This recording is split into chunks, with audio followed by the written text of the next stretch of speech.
Right now, we are witnessing one of the craziest times in a long time for crypto. And what just happened, as some of you guys might realize, is Ethereum ETFs got approved and things are starting to look better and better every single day for AI coins and I guess, in my opinion, also for things like XRP. Now, let me go outside a little bit. Let me go enjoy a little bit of heat actually while I'm telling you guys the story.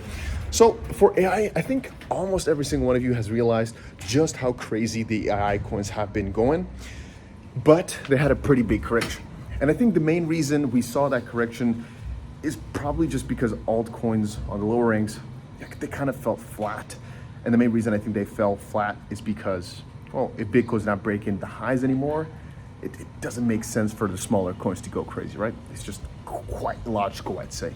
But, and this is where the biggest caveat comes in, soon enough it's gonna be time again, right? Should I hold it like this? A little bit nicer. Soon enough it's gonna be time again though. And I think the best course of action is to prepare adequately in times like these where people are fearful, because many people are selling like crazy right now as we speak, especially the last like couple hours after ETH ETFs got approved. So what I'm thinking, and you guys can, oh, it's too hot actually. Let me go back. I'm sweating like a little maniac. What I think is wise is to look at those decisions like the one from the Coinbase. So what just happened, by the way, is Coinbase just a little bit ago relisted XRP back in New York. I think those announcements and the fact that we saw Ethereum ETFs approved, and the fact that NVIDIA is up a ton, and the fact that the S&P keeps breaking all-time highs, but even though today we're seeing a bit of a dip, and this is just me, as you can see, just chilling out here, not even the full recording with the camera and stuff, because it's just my thoughts I'm trying to portray to people. My thinking process and a plan of action is really bid hard. If we see a significant dip, go hard. If we don't see a significant dip, still go hard, because from almost every single angle, the regulatory side, they're going hard, but also the main markets in every other field are going hard, which I think crypto will proceed. So crypto will follow along, but it just takes a little bit of time to do so. So right now, a lot of people are scared because of the buy the rumors, sell the news with regards to ETFs. I still, however, think it's a wise idea to just go hard. Counter argument, a valid one would be no, we need a good correction because so many people bought Ethereum, so many people were speculating right here that it has to fall. But I don't really think that makes a lot of sense, because if you think about it, right, who exactly does not think that the bull market will continue from here? There's probably some people who think, and there's always people like that crypto won't survive forever, sure. But who thinks that we've really topped out for Bitcoin and the bear market's going on? Almost nobody. And there were a couple of people, but they said that at, for example, 35,000 or those lower levels, which we've all crushed. Right now, as we said on Dusty Trades on the second channel, there's a lot of liquidity right above us at $74 and a bit thousand. The all-time high is so close, but we just had a little issue at one of the prices we got rejected at right now, because we got rejected there previously multiple times. Point being, usually Bitcoin precedes the S&P. So if the S&P goes on a crazy tangent, which is already done, Bitcoin follows along within a few weeks afterwards.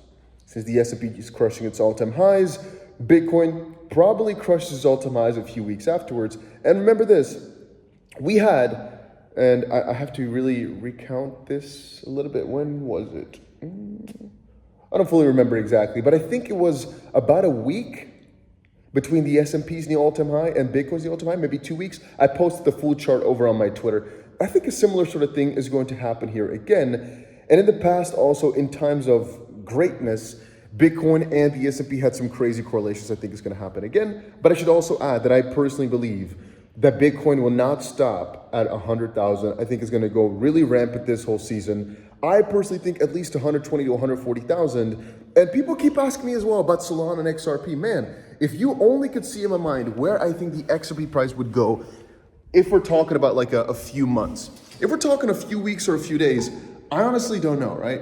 But if we're talking a few months, in my opinion, there's no way the XRP price doesn't really do well. But that's purely based on the fact that it's really going to be hard for agencies to deny, for example, an XRP ETF, and for people to say these negative things in full-on fledged bull market.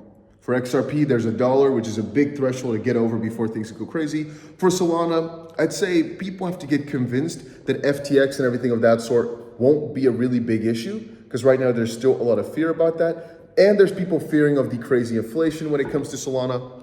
I personally don't think it's too much of an issue, but I've been noticing a lot of fear when it comes to all that.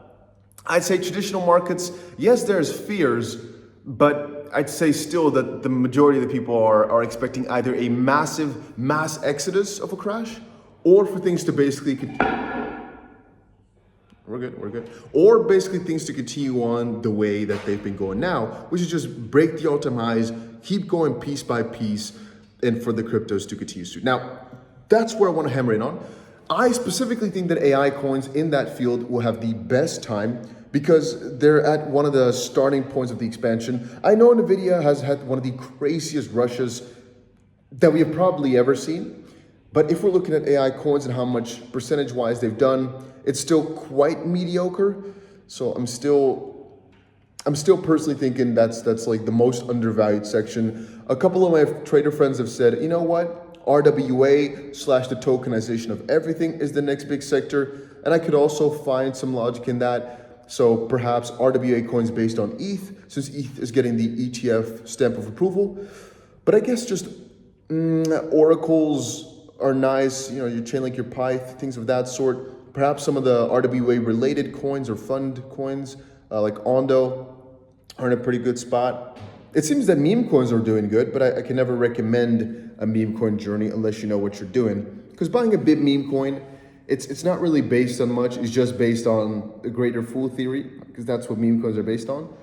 I can't necessarily say that's the smartest of things in a market like this. Perhaps when people are so over enthusiastic, but that's not right now. I know Pepe has been surging, but it's hard to pinpoint exactly which meme coin would do that next, right? It's easier to sometimes do that with some of these main coins that have good narratives. Anyway, with Solana, I personally think $1,000 this cycle is pretty easy. With Ethereum, $6,000 is a base case for soon, but I think even 10, 15,000, I'm gonna, conservatively say 12,000 for Ethereum. And for Bitcoin, I'm gonna say conservatively 120,000. That's just base prices I think will happen not too long from now. XRP, I don't have a target. I said before, I'm not actively trying to buy. The best way to trade XRP is to buy the way down and either sell on the way up or to wait for that one day where things just start changing. Right now, we're seeing some glimpses with XRP being relisted back in New York on Coinbase, which is massive. Perhaps that's because Coinbase has been in talks with the SEC and they're discussing things of the ETF. And so this is like also allowed now, they noticed. Not sure though, I'm just speculating. But yeah, generally speaking, guys, if we're talking crypto, I'm still in one of the most bullish mindsets I've been in a long while. And prices coming down is officially a better thing than prices going up because things get less risky as they come down instead of more risky like many people believe. So the best plan of action, I'd say focus on the narratives that make sense, but understand the general gist is still bullish in every way, shape, or form. Let's freaking go.